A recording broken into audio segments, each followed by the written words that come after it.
উৎকট গৰমে দহিছে ৰাজ্যবাসীক আৰু তাৰ মাজতে এটা খবৰ আহিছে যে ৰাজ্যৰ বিদ্যালয়সমূহৰ পাঠদানৰ সময় কিছু আগলৈ অনা হৈছে অৰ্থাৎ হাল সলনি কৰা হৈছে উৎকট গৰমৰ বাবে পুৱাৰে পুৱা 7 বজাৰে পৰা এতিয়াৰে পৰা আৰম্ভ হ'ব ৰাজ্যৰ বিদ্যালয়সমূহৰ পাঠদান এই মুহূৰ্তত সবিশেষ খবৰ জনাব বিচাৰিছো ৰাজ্যৰ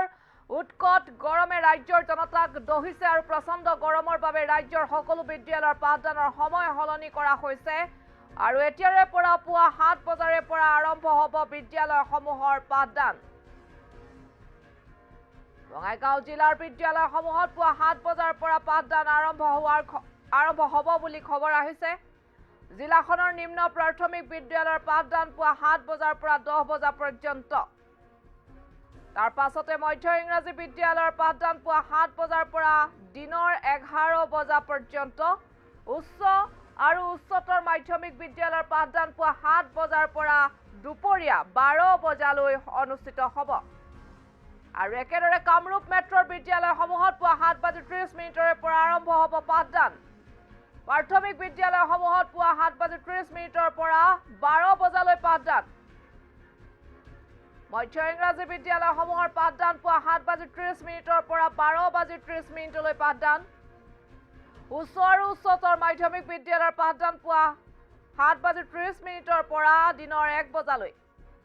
অহা 27 মেৰ পৰা কামৰূপ মেট্ৰৰ বিদ্যালয়সমূহত এই নিৰ্দেশনা প্ৰযোজ্য হ'ব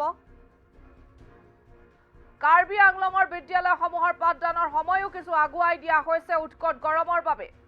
ৰাজ্যত এতিয়া উৎকট গৰম প্ৰাথমিক বিদ্যালয়ৰ পাঠদানৰ সময় পুৱা 8 বজাৰ পৰা দুপৰীয়া 12:30 তাৰ পাছতে মধ্য ইংৰাজী বিদ্যালয় আৰু উচ্চ প্ৰাথমিক বিদ্যালয়ত পুৱা 8 বজাৰে পৰা 1 বজালৈ পাঠদান আৰু উচ্চ তথা উচ্চতৰ মাধ্যমিকৰ শিক্ষাৰ্থীসকলৰ পাঠদানৰ সময় পুৱা 8 বজাৰ পৰা দিনৰ 1:30 শিক্ষা মন্ত্ৰী ৰণোজ পেগুৱে পাঠদানৰ সময় আগুৱাবলৈ সকলো জিলাৰ আয়ুক্তলৈ নিৰ্দেশনা প্ৰেৰণ কৰিছে আৰু তাৰ পাছতে এতিয়া ৰাজ্যৰ কেইবাটাও প্ৰান্তত এনেধৰণে সিদ্ধান্ত গ্ৰহণ কৰা হৈছে কামৰূপ মেট্ৰকে আদি কৰি ৰাজ্যৰ কেইবাখনো জিলাত আৰু ইয়াৰ পূৰ্বে যিহেতুকে আপোনালোকে গম পাইছিল যে যোৰহাট আৰু লখিমপুৰত প্ৰথমে সিদ্ধান্ত গ্ৰহণ কৰা হৈছিল যে উৎকট গৰমৰ বাবে পাঠদানৰ সময় কিছু হাল সলনি কৰি দিয়া হৈছিল কাৰণ এতিয়া ৰাজ্য তথা সমগ্ৰ দেশত যি তাপমাত্ৰা প্ৰতিটো দিনতে বৃদ্ধি হৈছে আৰু তাৰ বাবে এতিয়া দেখিবলৈ পোৱা গৈছে বহু লোকৰ প্ৰাণহানি হোৱাও পৰিলক্ষিত হৈছে বহুজনৰ প্ৰাণ গৈছে ইতিমধ্যে এই উৎকট গৰমৰ বাবে আমাৰ দেশৰ কেইবাটাও প্ৰান্তত আমি কালিৰ দিনটোত খবৰ জনাইছিলো যে উৎকট গৰমৰ বাবে দেশৰ কেইবাটাও প্ৰান্তত কেইবাজনৰো মৃত্যু মুঠ 22 জন লোকৰ মৃত্যু হৈছে ৰাজস্থানত গৰমৰ ফলত 12 জন গ্ৰীষ্ম প্ৰবাহৰ ফলত গুজৰাটৰ ভিন্ন প্ৰান্তত 10 জন আৰু সমগ্ৰ 11 দিন ধৰি আমাৰ দেশত এতিয়া গ্ৰীষ্ম প্ৰবাহ অব্যাহত আছে দেশৰ বহু ৰাজ্যত তাপমাত্ৰাই 49 ডিগ্ৰী সেলসিয়াছৰ ঘৰ অতিক্ৰম কৰিছে আৰু আমাৰ অসমতো প্ৰচণ্ড গৰমে দহিছে জনতা কেইবাটাও প্ৰান্তত এতিয়া যথেষ্ট তাপমাত্ৰা প্ৰতিটো দিনতে বৃদ্ধি পাইছে আৰু 40 ডিগ্ৰী সেলসিয়াছৰ ঘৰ অতিক্ৰম কৰিছে আমাৰ ৰাজ্যত আৰু তাৰ পাছতে এতিয়া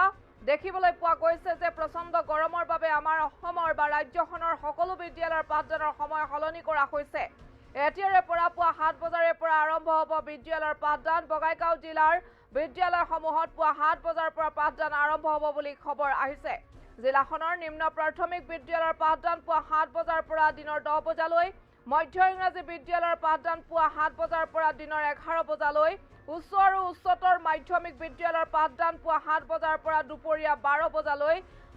একেদৰে কামৰূপ মেট্ৰৰ বিদ্যালয়সমূহতো পুৱা 7:30 পৰা আৰম্ভ হ'ব পাঠদান আৰু প্ৰাথমিক বিদ্যালয়সমূহত পুৱা 7:30 পৰা 12 বজালৈ পাঠদান হ'ব মধ্য ইংৰাজীৰ বিদ্যালয়সমূহৰ শিক্ষাৰ্থীসকলৰ পাঠদান পুৱা 7:30 পৰা দিনৰ 12:30 পাঠদান হ'ব উচ্চ আৰু উচ্চতৰ মাধ্যমিক বিদ্যালয়ৰ শিক্ষাৰ্থীসকলৰ বাবে পাঠদান পুৱা 7:30 পৰা দিনৰ 11 বজালৈ হ'ব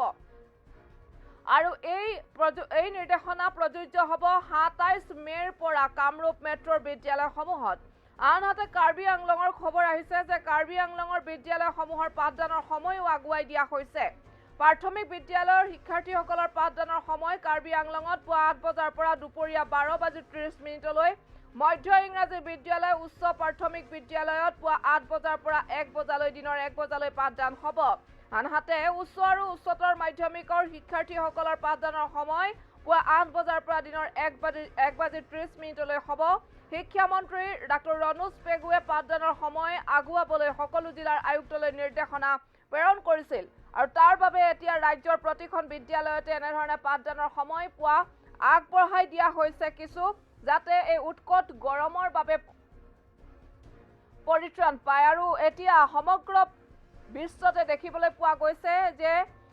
সমগ্ৰ ভাৰততে দেখিবলৈ পোৱা গৈছে যে তাপমাত্ৰা প্ৰতিটো দিনতে বৃদ্ধি পাইছে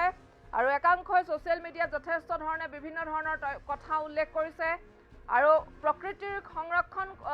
বা প্ৰকৃতিক মৰম কৰিবলৈও একাংশই পৰামৰ্শ আগবঢ়াইছে, যিহেতুকে সকলোৱে জানে যে গছ-গছনি ৰুইছে যিমান কাটিছে তাতোতকৈ অধিক, অৰ্থাৎ বৃহৎ বৃহৎ আকাৰৰ গছসমূহ কাটি তহিলং কৰাৰ ফলশ্ৰুতিত এতিয়া এনেধৰণে পৃথিৱীৰ ৰাইজে যি ভোগ কৰিবলগীয়া হৈছে সেয়া সকলোৱে গম পাইছে। সেয়েহে এতিয়া আমাৰ দেশৰ যি প্ৰতিটো প্ৰান্ততে উৎকট গৰমে এতিয়া যি দহিছে জনতাক, তাৰ বাবে এতিয়া দেশৰ বিভিন্ন প্ৰান্তত বহুজনৰ প্ৰাণ গৈছে। গতিকে যদি নিজে বাচি থাকিবলৈ হয়, জীয়াই থাকিবলৈ হয়, প্ৰকৃতিৰ প্ৰদত্ত উপাদানেৰে যিহেতুকে আমি জীয়াই আছোঁ এই পৃথিৱীত, গতিকে সেই প্ৰকৃতিক ৰক্ষণাবেক্ষণ দিয়াটো আমাৰ কৰ্তব্য বা দায়িত্ব। দুই এজনে আঙুলিৰ মূৰত লেখিব পৰাকৈ দুই এজনে প্ৰকৃতিৰ সুৰক্ষাৰ নামত কাম কৰি আছে, কিন্তু তাৰে অধিকাংশই প্ৰকৃতিৰ অনিষ্ট সাধন কৰা দেখিবলৈ পোৱা গৈছে। আমাৰ ৰাজ্যখনত এতিয়া যি উৎকট গৰম, তাৰ বাবে বিদ্যালয়ৰ পাঠদানৰ সময় কিছু আগবঢ়াই দিয়া হৈছে। সৰ্বপ্ৰথমে যোৰহাট জিলাত সিদ্ধান্ত গ্ৰহণ কৰিছিল, তাৰ পাছত লখিমপুৰ আৰু এতিয়া ৰাজ্যৰ প্ৰতিখন জিলা আয়ুক্তলৈ শিক্ষামন্ত্ৰী ৰণোজ পেগুৱে পত্ৰ প্ৰেৰণ কৰিছে, নিৰ্দেশনা দিছে আৰু এই নিৰ্দেশনা মানিবলৈ আহ্বান জনাইছে। কাৰণ এতিয়া উৎকট গৰমে দহিছে ৰাজ্যবাসীক আৰু কামৰূপ মেট্ৰত ২৭ মে'ৰ পৰা এই নিৰ্দেশনা প্ৰযোজ্য হ'ব বুলি জানিব পৰা গৈছে।